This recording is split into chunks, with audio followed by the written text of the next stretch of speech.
வாங்க இந்த நாட்டு குழம்பு, நாட்டு கோழி குழம்பு, வீட்டு கோழி வீட்டுல வளர்த்த குழம்பும் இந்த 65 பார்க்கலாம். வாங்க மஞ்சுளாஸ் வீடியோக்குள்ள போலாம். ஹாய் வீவர்ஸ், ஆர் மஞ்சுளாஸ் கிச்சனுக்கு உங்களை வரவேற்கிறேன்.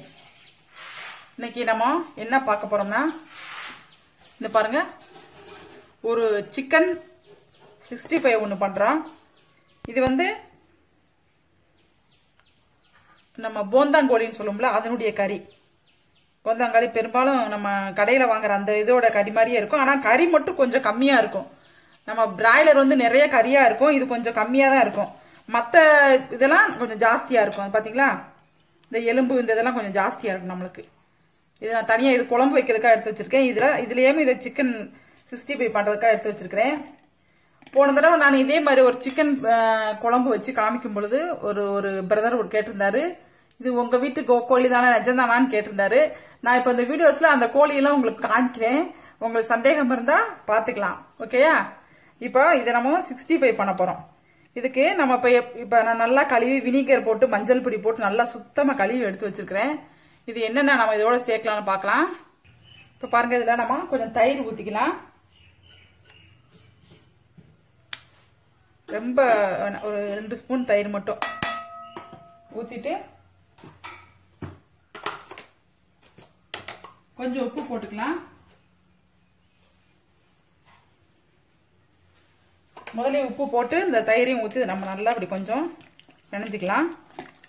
நம்ம இதில் தண்ணியே ஊற்றவே வேண்டாம். தயிரில் உள்ள தண்ணியும் அது நல்லா நம்மளுக்கு ஸ்டிப்பாக பிடிச்சிக்கிறோம்.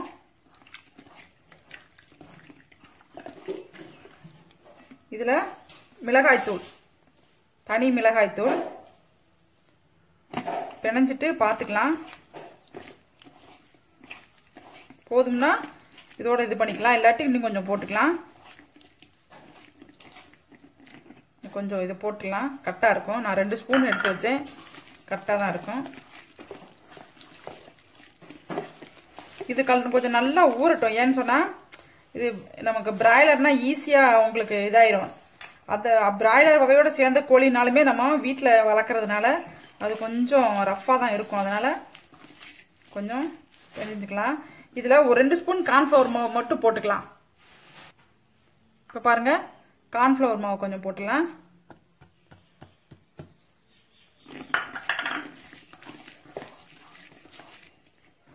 கொஞ்சம் ரொம்ப திக்காக இருக்கு. இந்த தயிரில் கொஞ்சோண்டு இருக்க தண்ணியை லைட்டாக ஊற்றிக்கலாம், இல்லாட்டி வேற தண்ணி நீங்கள் ஊற்றிக்கலாம். போதும்.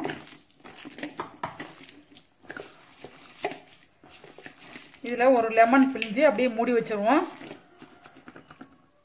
ஒரு அரை லெமன் பிழிஞ்சா போதும், ஒரு சின்ன டேஸ்ட்டுக்கு. இல்லாட்டி நம்ம பொரிச்சிட்டு கூட அப்போ லாஸ்ட்டாக கூட பிழிஞ்சு சாப்பிட்டுக்கலாம். ரெண்டுமே பண்ணிக்கலாம். ஒரே ஒரு லெமன் மட்டும் பிழிஞ்சிடலாம். பாருங்க, ஒரு சின்ன பழம். ரொம்ப புளிப்பா இருந்ததுன்னா நல்லா இருக்காது.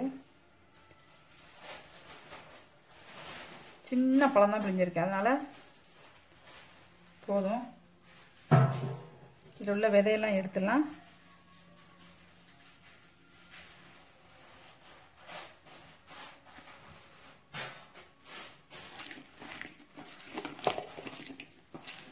நல்லா இப்படி இது பண்ணி விட்டீங்கன்னா அந்த இடைவெளிக்குள்ள இருக்க இடையிலாம் மசாலா உள்ள போய் நல்லா போய்க்கிறோம். நமக்கு நல்லா போய் நல்லா சாஃப்ட் ஆயிக்கிறோம்.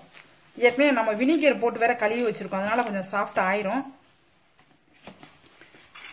ஒரு சில சமயம் ஒரு சில கோழி அடிச்சு சாப்பிடும் பொழுது நல்லா சாஃப்டா தெரியுது.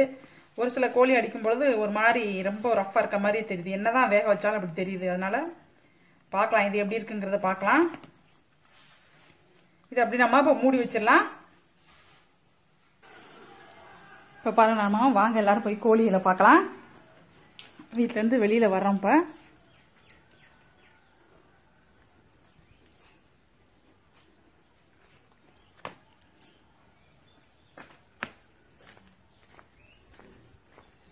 வெளியில் தனியில் வெளியே ஒரு இடத்துல தான் நாங்கள் கோழியெல்லாம் வளர்க்குறோம்.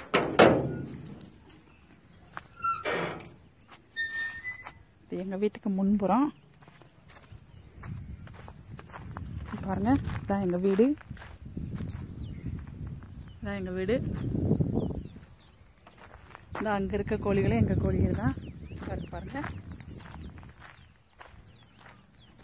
இந்த வளர்ப்பு பாருங்க, இது ஃபுல்லாக எங்கள் கோழி தான். இங்கே பாருங்க, இந்த இடத்துல தான் நாங்கள் கோழி வளர்க்குறோம். இந்த இடம் ஃபுல்லாக கோழி தான். எல்லாமே இப்போ வெளியில் மேய்கிறதுக்கு போயிருக்கும். நேரம் நல்லா வெயில் ஆயிடுச்சு பார்த்தீங்களா. இந்த போந்தா மட்டும் வெளியில் போகாது, பெரும்பாலும் மேக்ஸிமம் வெளியில் போகாது.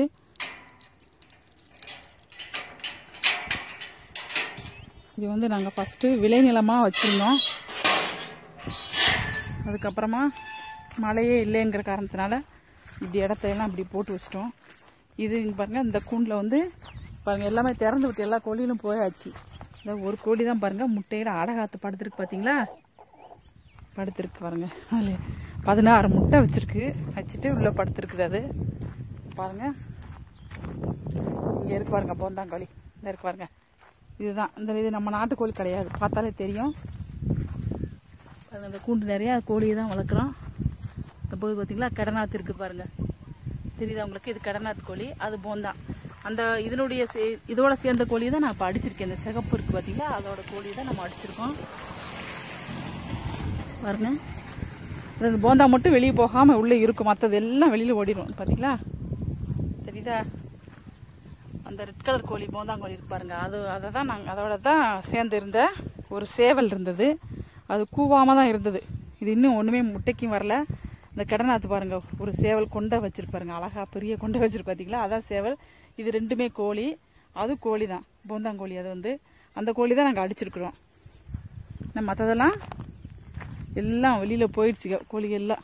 ஈவினிங் டைம் தான் நம்ம நிறையா வரும், நேரம் இருக்காது. எல்லாமே வெயில், எங்கேயாவது நிழல் இருந்துச்சுன்னா அந்த நிழலில் போய் இருந்துக்கிடும். மேக்ஸிமம் இருக்காதுங்க. இது கூட 6 குஞ்சு வச்சுருக்குது பாருங்கள். இதுவும் எங்கள் கோழி தான். இது பாருங்கள், நல்லா சுற்றியும் இந்த வேப்ப மரத்துக்காக நாங்கள் தட்டி போட்டு வச்சுருந்தேன். அது முந்தா நாள் அடித்த காற்றுல எல்லாம் பிச்சுட்டு ஓடிடுச்சு எல்லாம் பாருங்கள். போகுது பாருங்கள், இதெல்லாம் எங்கள் கோழி தான். இப்போ பாருங்கள், நம்ம வீட்டுக்குள்ளே வர்றோம் என்ன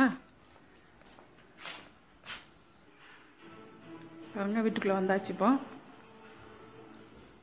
பாருங்க, நம்ம கறி குழம்புக்கு கொஞ்சம் எண்ணெய் ஊற்றிருக்கிறேன். இதில் சின்ன வெங்காயம் இதில் போட்டுக்கலாம். இந்த வெங்காயத்தை முழுசாக நம்ம அப்படியே குழம்புல போட்டுக்கலாம். இதை நல்லா வதக்கிக்கலாம்.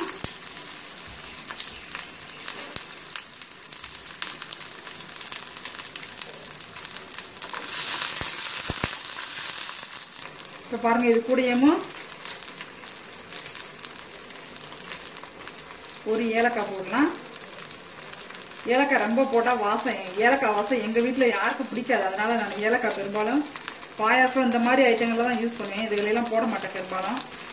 இதில் கொஞ்சம் பட்டை பாருங்க போடலாம்.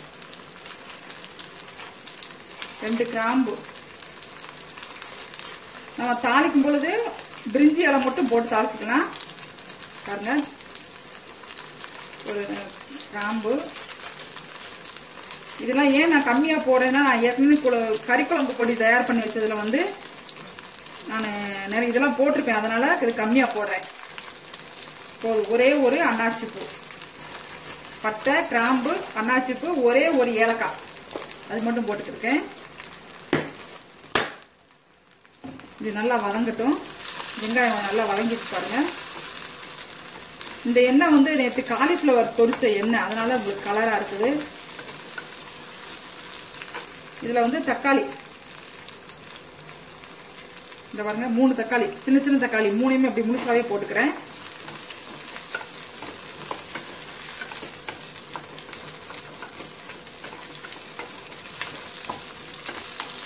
இது நம்ம அரைக்கிறது தானே, அதனால அப்படி முழுசா நீங்க கட் பண்ணி போடணும் போட்டுக்கலாம்.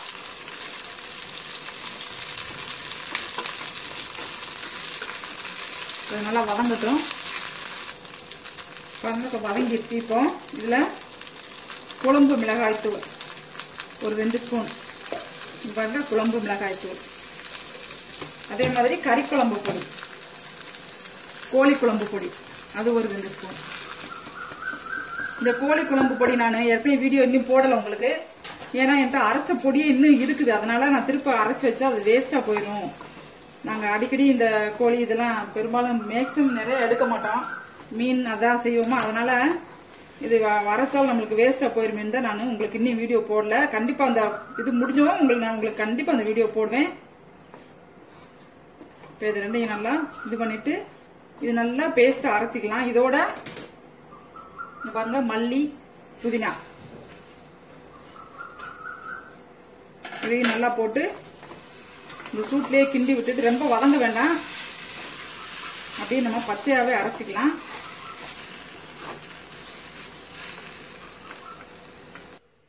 பாருங்க குக்கர்ல கொஞ்சம் எண்ணெய் ஊத்தி சோம்பு பாருங்க, அன்னாச்சி பூ, ஒரு பிரிஞ்சி இலை, பிரிஞ்சி இலையை பிச்சு விட்டு போட்டுடலாம்.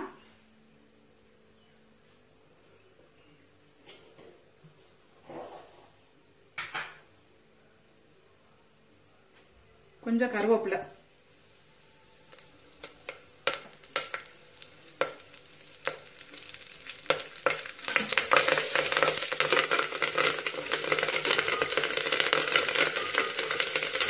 வெளியே தெரிக்காம இருக்குங்கிறதுனால அப்படி வச்சிருக்கேன்.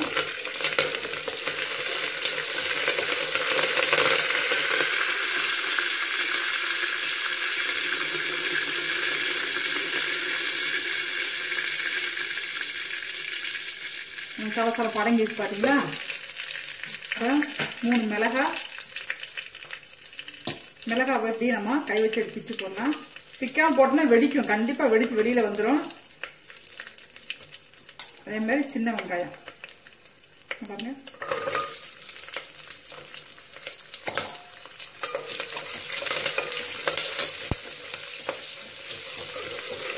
இந்த சப்பாத்தி மேக்கர் பண்றது வந்து எனக்கு ஈஸியா இருக்கும், கைப்பிடி இருக்கிறதுனால இந்த மாதிரி பண்றதுக்கு ஈஸியா இருக்கும்.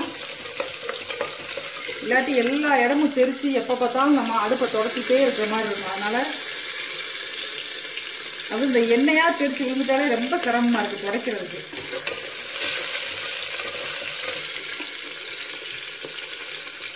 அதுவும் நான் வந்து சிமினியே போடுறது இல்லை, வீடியோ எடுக்கிறதுனால வீடியோவில் அந்த சிமினி சத்தம் கேட்குங்கிறதுனால பாருங்க, சிமினி போட்டா சத்தம் கேட்கும்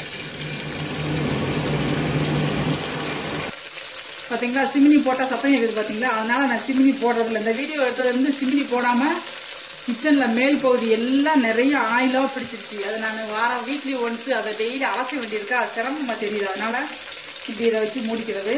இப்போ பாருங்க வெங்காயம் எல்லாம் வதங்கிடுச்சு, நம்ம சிக்கனை போட்டுடலாம்.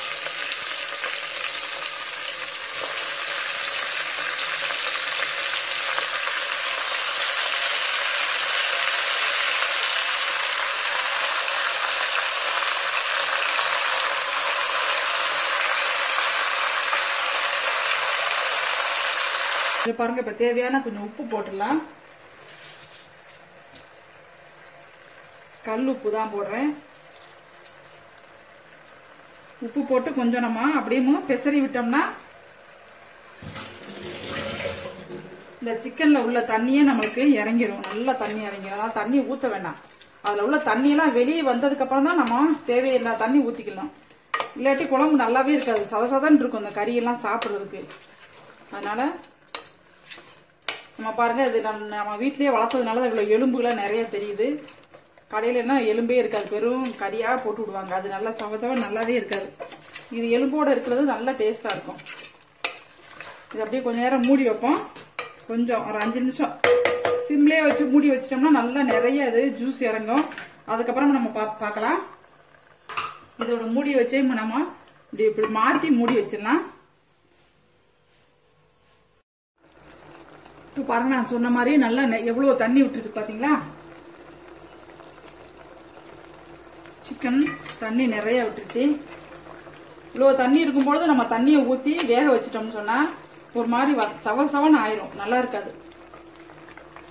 இப்ப பாத்தீங்களா, நம்மளுக்கு இப்போ அப்படியே நாட்டுக்கோழியினுடைய அந்த கறி மாதிரி ஆயிடுச்சு பாருங்க. இதுல நம்ம அரைச்ச மசாலா, மிக்சியில அரைச்சோம் பாத்தீங்களா, அந்த மசாலா எல்லாம் போட்டு தண்ணி தேவையான தண்ணி மட்டும் ஊற்றுவோம்.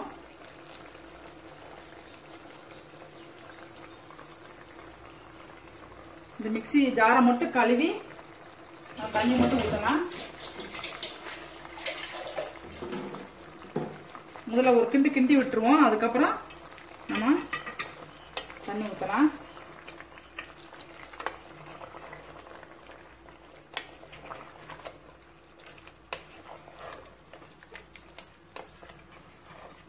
கொஞ்சமா ஊத்தினா போதும்.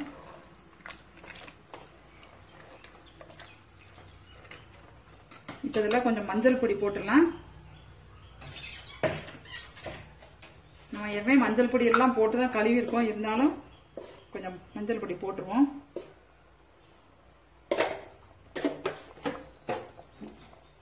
இந்த தண்ணியை ஊத்திடலாம். இது உங்களுக்கு கரெக்டா இருக்கும். நம்ம அடுத்து தேங்காய் அரைச்சு ஊத்துவோம் பாத்தீங்களா, அந்த இதுக்கு கரெக்டா இருக்கும்.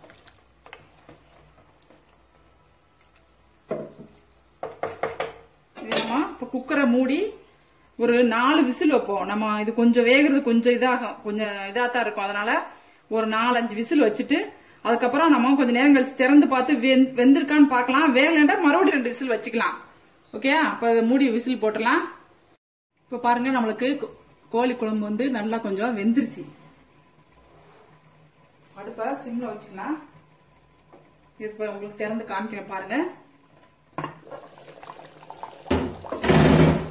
3 விசில் விட்டேன். 3 விசில் விட்டு இறக்கணும்னா நல்லா பாருங்க, நல்லா வெந்துருச்சு. நான் இப்போ 3/4 பதத்துக்கு வெந்துருச்சு. இதுல இப்ப தேங்காய் அரைச்சு ஊத்த போறேன். இந்த பாருங்க, தேங்காய் 2 ஸ்பூன் சோம்பு, உங்களுக்கு கறிக்கு தக்கன எடுத்துக்கோங்க. சோம்பு 2-3 முந்திரி, கசகசா அதை போட்டுக்கிறேன். இப்ப பாருங்க, காமிக்கிறேன், அதையும் காமி. இந்த பாருங்க, கசகசா முந்திரி இதையும் இதோட சேர்த்து போட்டு அரைச்சிக்கலாம். ஓகேயா? இப்ப பாருங்க, நம்ம இந்த அரைச்சதை ஊத்திடலாம். இப்ப அதுக்கு தேவையான தண்ணி நம்ம ஊத்திக்கலாம்.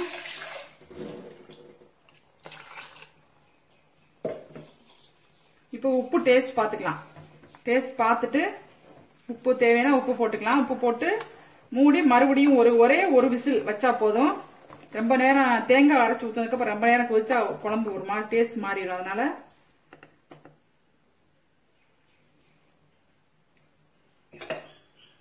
உப்பு கொஞ்சம் கம்மியா இருக்கு, கொஞ்சம் போட்டுக்கலாம்.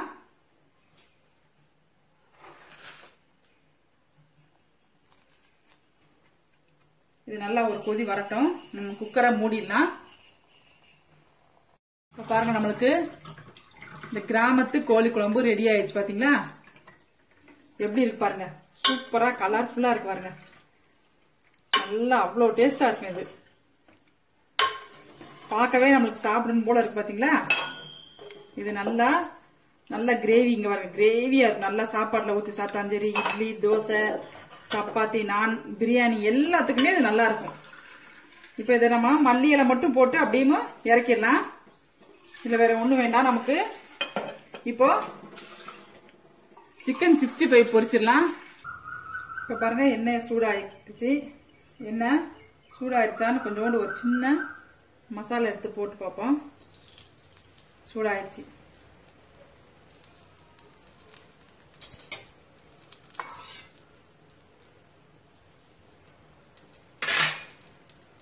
இப்போ நம்ம சிக்கன் எடுத்து போட்டுக்கலாம்.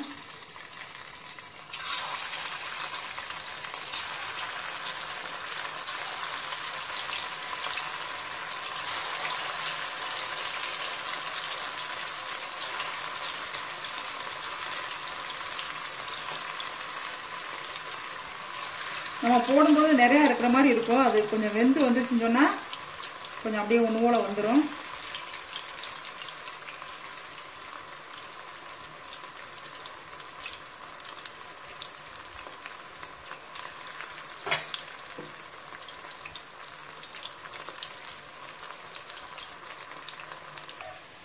இப்ப பாருங்க, நமக்கு சூப்பரான வீட்டு கோழி குழம்பும் கோழி 65ம் ரெடி ஆயிடுச்சு. பாருங்க, சூப்பரா இருக்கு பாருங்க. குழம்பு ரொம்ப டேஸ்டா இருக்கும். நீங்க உங்க வீட்டுல செஞ்சு பாருங்க. நல்லா புதினா மல்லி வாசத்தோட நல்ல டேஸ்டா இருக்கும்.